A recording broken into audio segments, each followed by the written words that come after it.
Chaque jour, il devait vérifier la quantité de somnifères, pour éviter que sa mère n'en prenne trop, mais sa mère a quand même pris en cachette une grande quantité de sédatifs. Et la raison pour laquelle tout cela est arrivé, c'est juste à cause d'un choix qu'il a fait. L'hôpital a sauvé le corps de sa mère, mais n'a pas pu retenir son âme. Aujourd'hui, c'est justement le 13e anniversaire de Tommy, et il a pris une lourde décision. Tommy a embrassé sa mère pour la dernière fois. Malgré la douleur, il a retiré le masque à oxygène de sa mère. Il s'est caché sous le lit d'hôpital en se bouchant fermement la bouche pour ne pas émettre le moindre son. Comme ça, ressentant le départ définitif de sa mère. Le temps est revenu aux 12 ans de Tommy.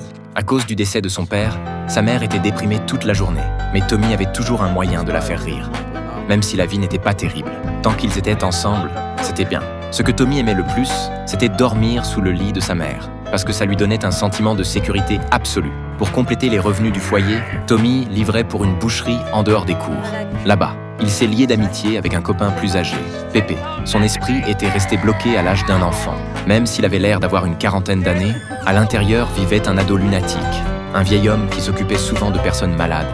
Comme il n'avait pas toute sa tête, donnait toujours 10 $ en pensant que c'était un dollar de pourboire. Mais le gentil Tommy les échangeait quand même.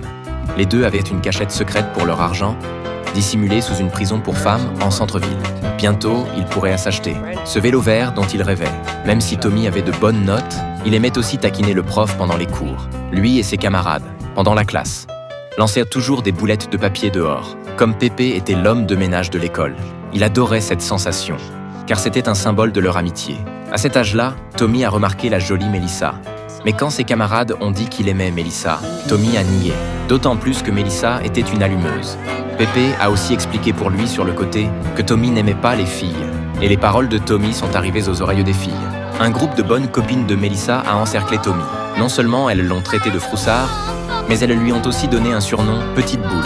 Ce que les filles ont dit a fait que Tommy ne pouvait plus manger les choux de Bruxelles qu'il aimait.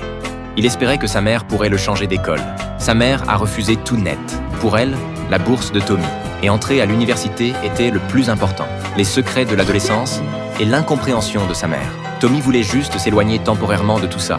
Chaque fois qu'il était déprimé, il allait toujours à la prison pour femmes.